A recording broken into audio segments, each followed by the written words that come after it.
नमस्कार, जय हिंद, जय भारत। भारतीय अवाम ताकत दल अपने भारतीय भाई बहनों अर्थात अपने देश की जनता अर्थात अपनी भारतीय अवाम को भारतीयता आधारित आपसी श्रद्धा, भारतीयता आधारित आपसी स्नेह, भारतीयता आधारित आपसी प्रेम, भारतीयता आधारित आपसी अखलाक मोहब्बत, भारतीयता आधारित आपसी सहयोग, भारतीयता आधारित आपसी सम्मान, भारतीयता आधारित आपसी एकता, भारतीयता आधारित आपसी भाईचारा तथा भारतीयता आधारित आपसी सद्भाव को समझने व उसे आत्मसात करके वैसा ही आचरण एवं व्यवहार करने और इसके पूरे देश में प्रचार प्रसार करने हैं और इसकी अहमियत और महत्व को प्रत्येक देशवासी को समझाकर उसे अपनाते हुए वैसा ही आचरण एवं व्यवहार करने हैं और प्रत्येक देशवासी को अपना ही भारतीय भाई बहन मानकर, समझकर, अपनाकर उनके साथ वैसा ही आचरण एवं व्यवहार करना है।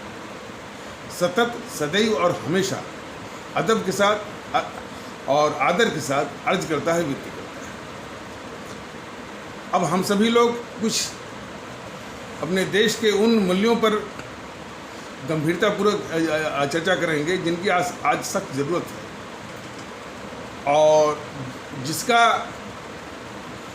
कि ये जीएनपीसी गांधी नेहरू परिवार चांडाल चौकड़ी, जिसको कि आप लोग भूल भ्रम और गलती से कांग्रेस कहते चले आ रहे हैं, अभी भी कर रहे हैं, उसके 60-70 सालों में उन कीमती यानी मूल्यों का माने ह्रास हुआ है, लोप हुआ है।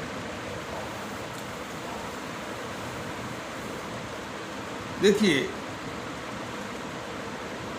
इन विचारों का कि यदि हम सादगी से, अपने परिश्रम से और अपनी ईमानदारी से और इस देश के नियम कानून का पालन करते हुए, 4 बातें हो गई, अपने परिश्रम से, सादगी से, ईमानदारी से और देश के नियम कानून का अक्षरशः पालन करते हुए जीवन बसर करना चाहें सामाजिक जीवन में,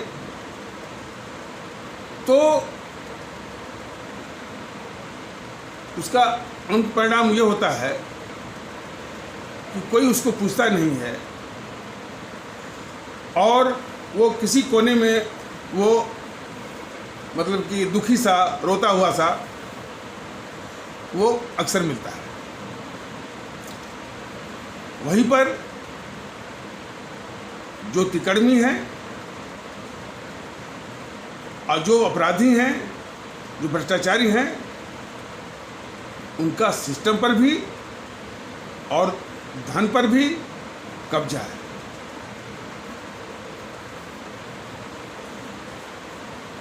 और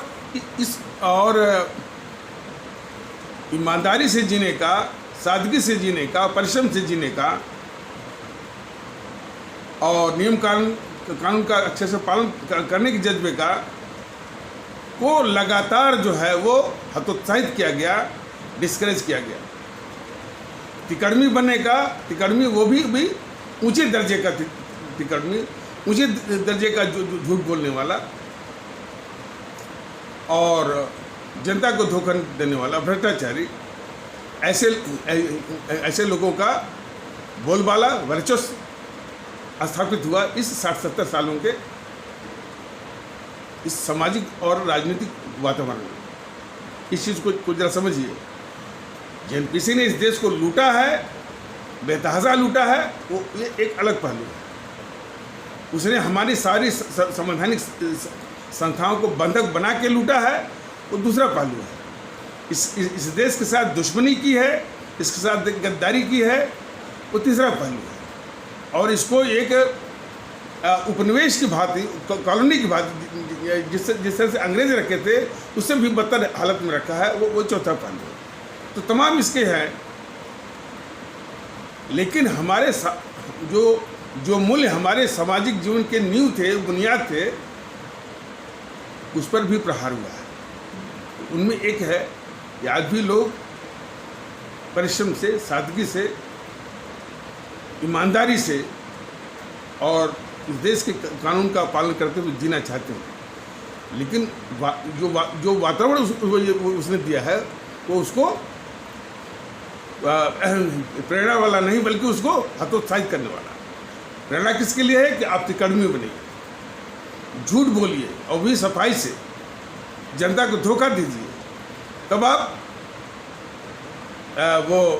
आप जो है जो वैल्यूएबल जो पोजीशंस है जो और जो संसाधनों पर जो कब्जा करने वाले जो पोजीशन है उसको ऑक्युपाई कर पाएंगे।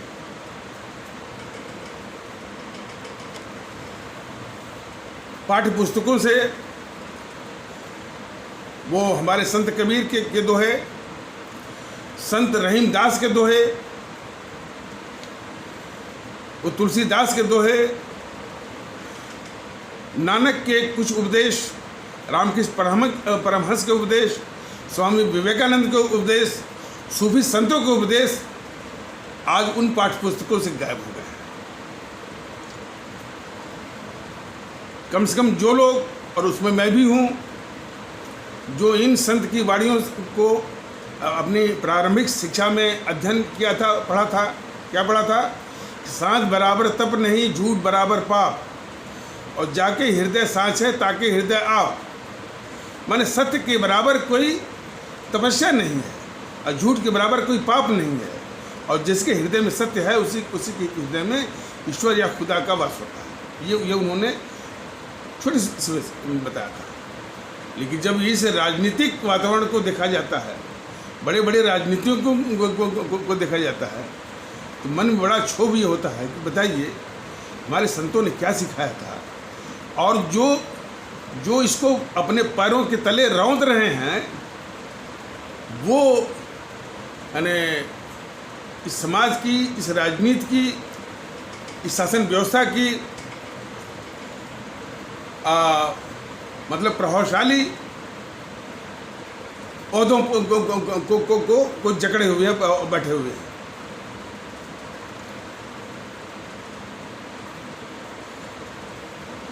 हमारे कबीरदास ने सिखाया था कि 2.5 अक्षर प्रेम, पोथी पढ़ पढ़ जग मुआ पंडित भयान को, 2.5 अक्षर प्रेम का पढ़े सो पंडित हुए। सिर्फ 2.5 अक्षर जो प्रेम का है, देखिए तमाम किताबें पढ़ने से कोई फायदा नहीं। जो 2.5 अक्षर प्रेम का है उसी को पढ़ने के बाद उसी को जीवन में उतारिए। लेकिन आज नफरत की बात चल रही है, खास करके अब कहना पड़ेगा कि है मैंने कि, लेकिन सबसे ज़्यादा यदि है तो मोदी जी के द्वारा जो नियुक्त किए गए जो है, अब नाम लेना हम नहीं चाह रहे थे कि ये पुष्पेंद्र कुलश्रेष्ठ, DK दुबे, मनीष ठाकुर, हर्षवर्धन त्रिपाठी और नीरज अत्री, ऐसे लोग जो है बस बातें तो बड़ी करेंगे, लेकिन उसमें हिंदू मुस्लिम का उसमें जहर वो जरूर खोजते हैं। और कुछ लोग तो छाती तान करके इस तरफ से, और उसी के जवाब में ये तबलीगी जमात, ये असदुद्दीन गिरोह, PFI, सिमी, इस टाइप से, और फिर उसी का जो जोड़ीदार है हिंदू वाहिनी सेना, बजरंग दल, ये सब जो जहरी घोलते हैं। ये भूल जाते हैं कि इसी मिट्टी में एक संत हुए थे कबीरदास, जिन्होंने सिखाया था कि 2.5 अक्षर प्रेम का पढ़े सो पंडित, पढ़े जो उसको जीवन में उतारे, वही पंडित है, वही विद्वान है, वही सम्मानजनक, वही सम्मान के योग्य है, और उसी को सम्मान दिया जाना चाहिए। लेकिन देखिए इन सबों की दशा। तो दूसरा, सादा जीवन उच्च विचार, simple living and high thinking, ये हमारे देश के जीने का जो सलीका, जो तरीका है, बहुत ही बेशकीमती है। सादा जीवन उच्च विचार, हमारा जीवन सादा, हमारे विचार ऊंचे हों, जीवन भले सादा, ये हमारे देश के लिए बहुत ही बेशकीमती, जिसकी कीमत नहीं लगाई जा सकती, ये विचार है। लेकिन आज उन विचारों की वो रौंदा जा रहा है और उसकी कोई अहमियत, कोई कीमत करने को कोई तैयार नहीं। इसी भारत की धरती से, भारत की मिट्टी से सादा जीवन उच्च विचार का आदर्श अभी भी रामायण धारावाहिक समाप्त हुआ है। उसमें देखिए, जब माता सीता का वियोग होता है प्रभु राम से, प्रभु राम उस महल में रहते हुए भी घास के बिस्तर पर अपना जीवन बिताते हैं।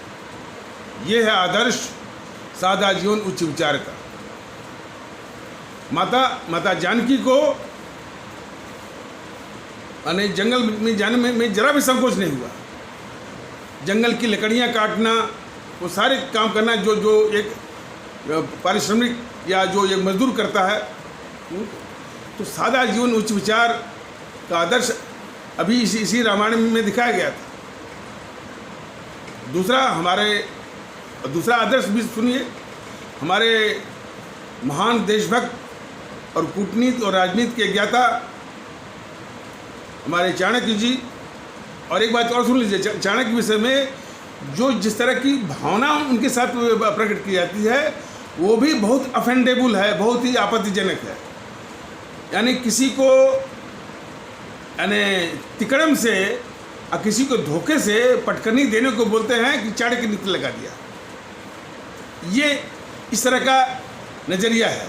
चाणक्य कितने विद्वान थे और कितनी अमूल्य निधि है इस देश के लिए, ये उनकी कीमत न करके जहाँ तिकड़म की बात आती है, तिकड़म से किसी को पटकनी दे दिया, किसी को बात दे दिया, बोलते हैं कि उसने चाणक्य नीति लगा दिया। तो भारतीय जनता पार्टी ने बताया था कि हमारे देश में कितने ऐसे हजारों झूठ तैर रहे हैं एज ए फ्लैटसम एंड जेटसम। तो सारे झूठों से भी इसका संघर्ष चल रहा है। तो उसी महान देशभक्त चाणक्य जी की बात कही जा रही है। और एक किसी एपिसोड में है तो 3 नाम की बात थी, एक नाम हमको भूल रहा, तो वो 3 नाम ये हैं। तो चाणक्य हैं और विष्णुगुप्त, जो उन्होंने अर्थशास्त्र लिखा किताब, उसमें उनका नाम कौटिल्य है।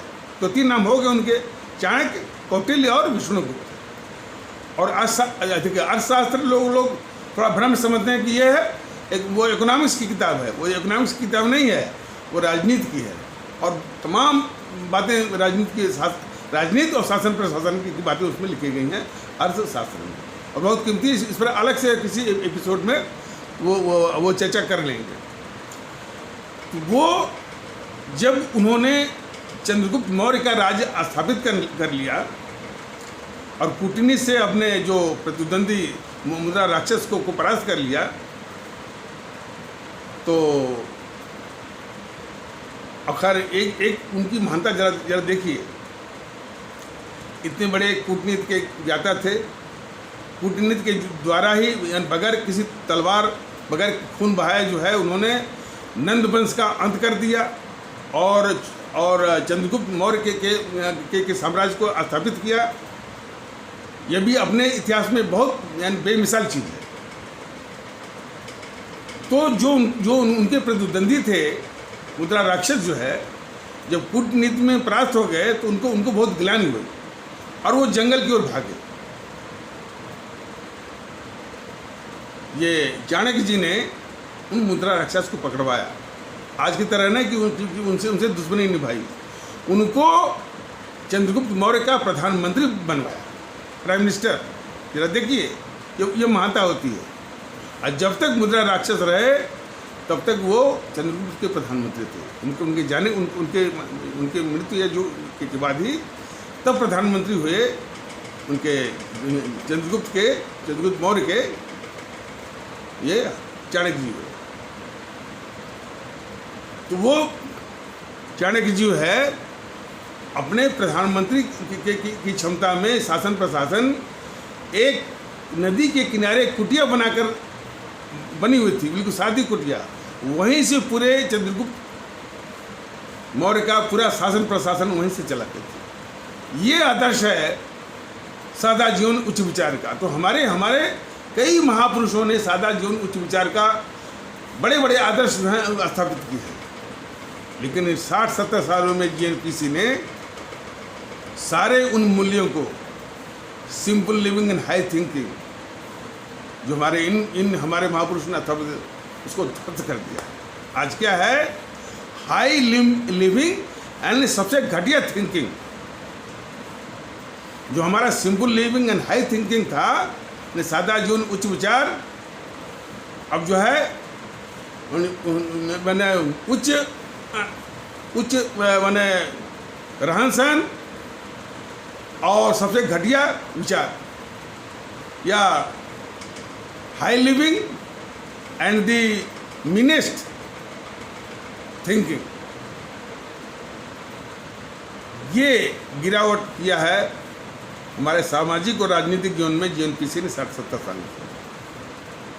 तो समझ जाइए कि क्या इस जीएनपीसी को एक क्षण भी इस देश में रहने का हक बनता है?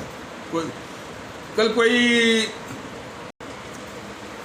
इस यूट्यूब पर प्रतिक्रिया स्वरूप या कुछ जो टिप्पणी यूट्यूब पर जो भारतीय जनता दल के पदाधिकारी देते रहते हैं, तो उसके जवाब में कहा है कि ये भारतीय जनता दल जीएनपीसी को समाप्त क्यों करना चाहती है।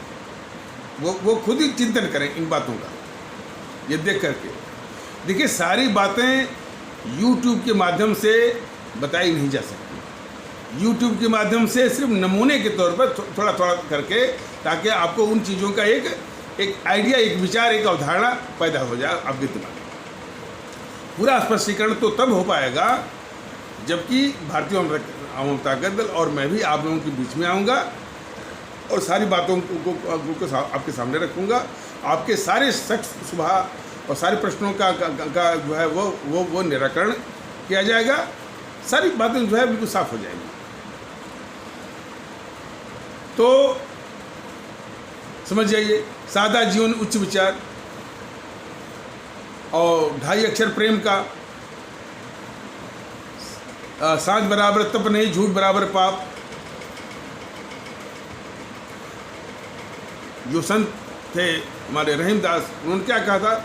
मान सहित विस्खाई के समु भयो जगदीश, बिना मान अमृत पिए राव कटायो शीश। मतलब सम्मान के साथ शंकर भगवान जो है वो विष पी गए तो जगदीश हो गए, पूरे तीनों लोक के मालिक हो गए, जगदीश हो गए। वहीं पर राहु जो है मैंने सम्मान रहित ढंग से, चोरी से वो अमृत पिया, उसने अपना सर कटवा लिया। तो ये वाणी जो है हमारे संत रहीमदास की है। हमारे सूफी संतों ने कहा है कि इंसान की खिदमत से बढ़कर के खुदा की कोई इबादत नहीं है। ये वाणी उन्होंने बोला हुआ। तो जरूरत इस बात की कि हमारे उन महात्माओं की बातों को उतार कर अपने जीवन को स्वच्छ बनाएं, शुद्ध बनाएं और सुखी बनाएं। एक और जो है ये बीजेपी मोदी के द्वारा जो है जो ये सेना बैठी हुई है, वो पुष्पेंद्र कुलश्रेष्ठ से लेकर के, दूसरी ओर जो है तबलीगी जमात वाले हैं, असदुद्दीन ओवैसी हैं। इन दोनों का जो है अंत चाहिए। और उसके पहले अंत किसका चाहिए? ये आपका जीएनपीसी, गांधी नेहरू परिवार, चंद्रलाल चौकड़ी, कांग्रेस जिसे आप लोग कांग्रेस का, और वाम दलों का, और फिर इनको समर्थन देने वाले, इनको ताकत देने वाली जो कुछ गिरोह हैं, कुछ ग्रुप्स हैं, जैसे असदुद्दीन गिरोह, जैसे पीएफआई, सिम्मी, कन्हैया कुमार गिरोह, लुटियन और खान मार्केट गिरोह, और पत्रकारों का एक गिरोह है, रवीश कुमार, अभिसार शर्मा, विनोद दुआ, बरखा दत्त, और ये निधि राजदान, संकेत उपाध्याय, संदीप चौधरी, मानक गुप्ता, शेखर गुप्ता, वो पुनः प्रसून वाजपेयी, आशुतोष,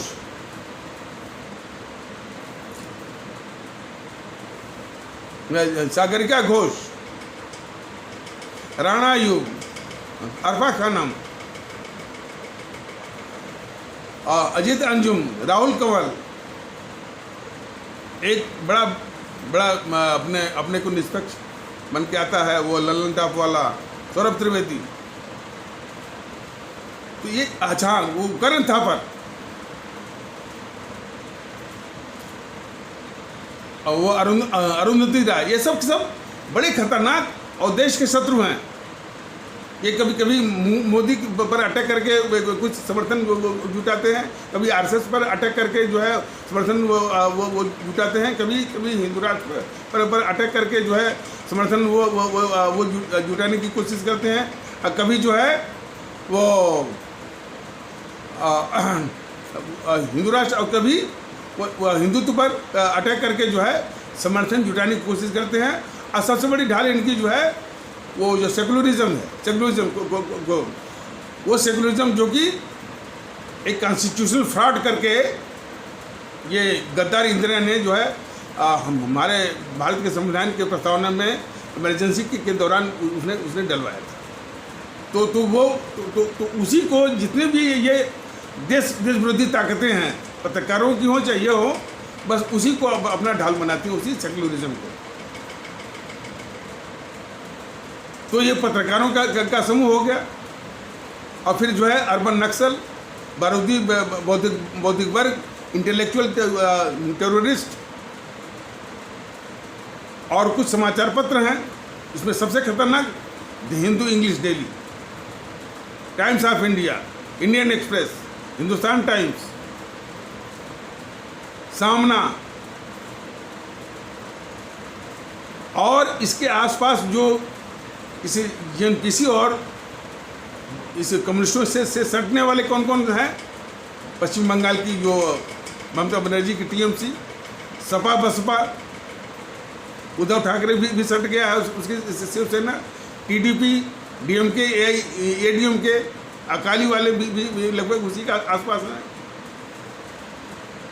और कुछ छोटे किस्म के जो है मीडिया हैं, the print, the queen, Karwaan, the wire, ये अंतर्राष्ट्रीय साम्राज्यवादी ताकतों के मीडिया से मिलकर के भारत के खिलाफ निराधार आधारहीन कहानी गढ़ करके इसको बदनाम करना, और इसको जो है इसके खिलाफ साजिश करना, इसको और इसके आर्थिक वो प्रगति को रोकना, और फिर इसको अस्थिर करना, इसी में वो लगे रहते हैं। तो इनकी भी समाप्ति जरूरी है, कि बार बार जो भारतीय जनता दल बता रहा है, और ये सारी चीज़ें जो है हमारे आदरणीय मोदी जी के प्रधानमंत्रित्व के शासन प्रशासन में बिल्कुल बेखौफ, बेलगाम, अनब्राइडल्ड ये अपना काम, अपना देश विरोधी काम कर रहे हैं। यही तो है।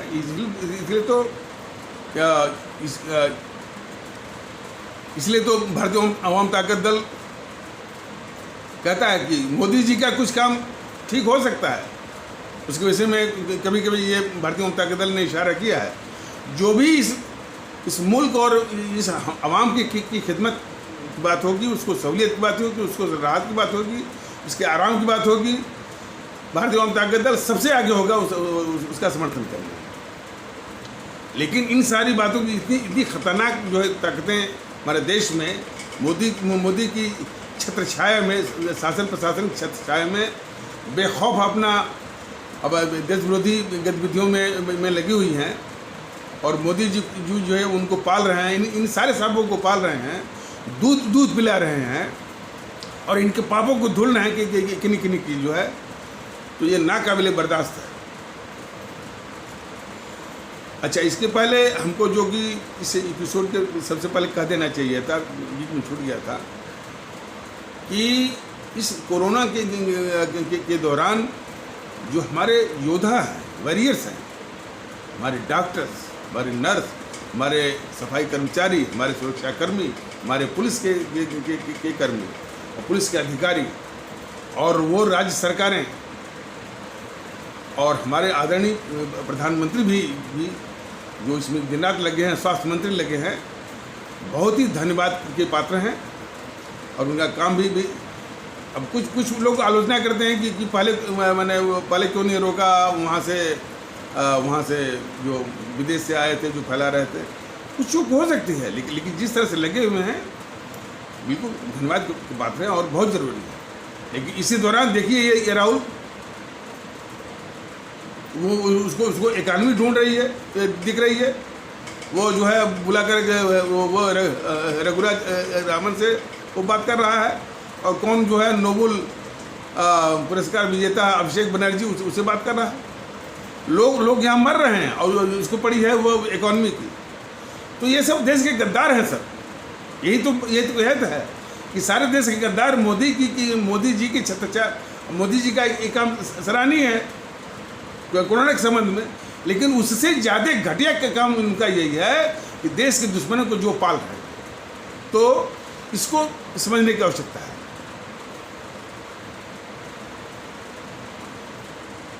देखिए सत्ता को सौंपने का काम जनता का, जनता जिसको चाहती है उसको सत्ता उसको देगी। लेकिन कुछ ऐसे संगठन हैं जो सत्ता को, जनता कुछ भी चाहे, सत्ता को अपनी बपौती समझते हैं कि हम कुछ भी करके बाय हुक और क्रुक तिकड़म करके सतरन करके सत्ता को हम हथियाएंगे। तो उनकी बपौती ये उनकी मानसिकता होती है। 6-7 साल की सत्ता जाने के बाद भी ये जो सोनिया की जो भाषा है, जो राहुल की जो भाषा है, उसका टोन, उसको बोलने का जो टोन एंड टेनर है, जिस तरह से प्रियंका बोलती है, लगता है कि सत्ता उसके पास है। या दूसरे शब्दों में आप कह सकते हैं कि रस्सी जल गई, लेकिन उसकी वो ऐंठन नहीं गई। ऐंठन तब जाएगी जबकि इस देश के लोग तय करेंगे कि उसको 0 वोट मिलेगा, 1 भी वोट मिलेगा, तब उसकी इस खतरनाक ताकत की जो है ऐंठन जाएगी। तो देश मर रहा है और ये इकॉनमी और रोजगार की बात हो रही है। और इस दौरान हम लोग जो है कोरोना के संबंध में देखते रहते हैं भाई कितने लोगों की जाने गई, कितने लोग संक्रमित हो गए, क्या प्रयास कर रहा है, हमारे सुरक्षाकर्मी कितना संघर्ष कर रहे हैं, और कुछ लोग इन पर आक्रमण भी कर रहे हैं अपने इन्हीं वो योद्धाओं के ऊपर। और आक्रमण के लिए सिर्फ जो है वो तबलीगी कोई वो दोषी ठहरा रहे थे, अब तो यानी और भी उदाहरण है। तो कोई भी हो बिल्कुल निंदनीय है, उनके खिलाफ जो सख्त से सख्त कार्रवाई होनी चाहिए। लेकिन इसी दौरान फिर जो गद्दार राहुल है, उसके वक्तव्य को दिखाने वाला कौन है? ये NDTV आतंक वाला। तो यही तो मोदी जी से जो सबसे बड़ा कष्ट है, ये गद्दार किस्म के जो है वो चैनल जो हैं, इनको बंद क्यों नहीं करते हैं? और इसीलिए भारतीय जनता पार्टी अपनी आदरणीय भारतीय जनता से कहती है कि फैसला करिए कि ताकि ये चैनल कम से कम जो है NDTV, News 24 आज तक बंद हो जाए। आज भी जो है उस राहुल की गद्दारी भरी बातों को दिखाते रहते हैं।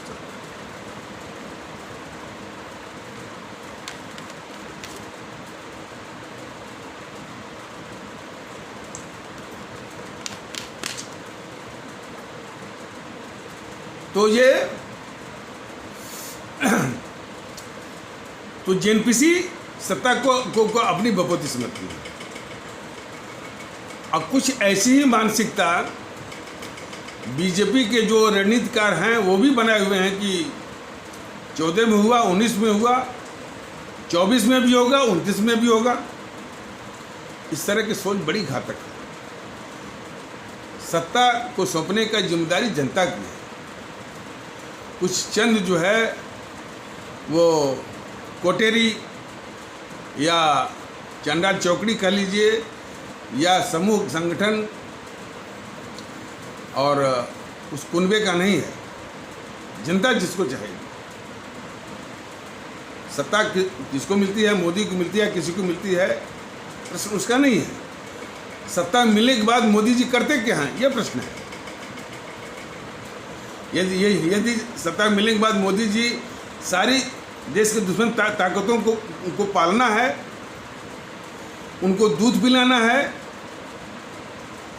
उनको जो है उनके पापों को धुलना है, उनकी रक्षा करनी है, जबकि ज़रूरत इस बात की कि उनको समाप्त किया जाए, तो इस तरह के तो वो सत्ता हरगिज मोदी जी को सौंपना नहीं होगा। ऐसे मोदी की ज़रूरत जो है उस देश को नहीं है। जेएनपीसी तो खतरनाक है, जो इन समस्याओं का निराकरण कर सके, यह देश को वो सोचना पड़ेगा। और खैर मोदी जी की ये निकम्मापनी कह लीजिए या जो भी कुछ लोग तो कहते हैं भाई यदि ये देश के दुश्मनों की रक्षा कर रहे हैं तो ये भी इनको भी उसी श्रेणी में गिना जाना चाहिए कि ये तो फैसला देश की आवाम करेगी। लेकिन उससे भी जो घटिया जो कृति इनकी है कि इन्होंने कुछ ऐसी सेनाएं छोड़ दिया है जो कि वो समाज में गंदगी फैला रहे हैं। पुष्पेंद्र कुलश्रेष्ठ हमेशा हिंदू मुस्लिम की किए हुए गजवा हिंद वगैरह किए हुए, गजवा हिंद और कौन वो दारुल इस्लाम फलाने ठिकाने। इसके बारे में भारतीय जनता दल ने यूट्यूब के माध्यम से बताया था कि हमारे इस्लाम आस्था वाले भारतीय भाई बहनों के समाज में कुछ तबका एक हिस्सा है कट्टरवादियों का, वहीं से चाहे तबलीगी समाज कह लीजिए, चाहे वहीं से कहीं जो है समर्थन मिलता है, असदुद्दीन गिरोह को भी मिलता है या पीएफआई को भी मिलता होगा। लेकिन पीएफआई का तो असली संबंध जो है जेएनपीसी से है, असदुद्दीन गिरोह का तो संबंध जेएनपीसी से है। अच्छा, तो वो जो कट्टरवादी असामाजिक तत्वों का जो तबका है हमारे इस्लाम आस्था वाले भारतीय भाई बहनों के समाज में, वो वहीं से पूरी एजेंसी वो जेएनपीसी की चलती है। वहीं से जो है असामाजिक तत्वों को, हिंसक तत्वों को, विध्वंसक तत्वों को जेएनपीसी उठाती है और हिंसा और विध्वंसक करवाती है। और केजरीवाल भी वहीं से उठाता है। तो सवाल है कि सिर्फ उतने ही तबके को कैसे उसका समाधान किया जाए, कैसे समाप्त किया जाए, ये विषय हो सकता है।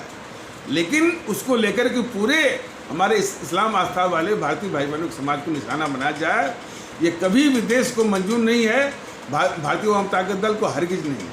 और यही अपराध जो है मोदी जी इन जो है इन जो दूध छोड़े हुए हैं के द्वारा करवा रहे हैं, ये नाकाबिले बर्दाश्त है।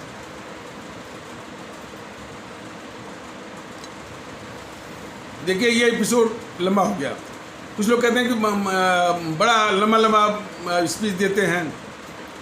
देखिए, हमको कोई संत महात्मा की तरह तो बोलना नहीं कि भाई ये करो या न करो, ये डूज और डोंट्स में हमको सारी स्थिति को समझाना पड़ता है।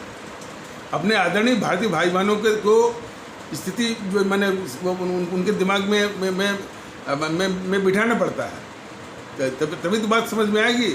तो इसलिए थोड़ा सा लंबा हो जाएगा, लेकिन फिर भी मैं कोशिश मेरी यही रहती है कि कम से कम ये चीज़ें आपको समझ में आएँ और रोचक लगें और दिमाग में आप लोगों की बैठ जाएं, और एक शुद्ध जीवन, एक शुद्ध राष्ट्रीय जीवन के लिए, भारतीय जीवन के लिए और राष्ट्रीय मूल्यों की रक्षा करने के लिए और हमारे उन संत महात्माओं के कीमती उपदेशों को, आदर्शों को जीवन जीने का, अपने जीवन को, राजनीति के जीवन को, समाज जीवन को शुद्ध करने का जो उन्होंने अमूल्य बातें कही हैं, राह दिखाया है, धरोहर दी है, उसको जरूर अपनाइए। और आगे के एपिसोडों में उसको और भी विस्तार से बताया जाएगा।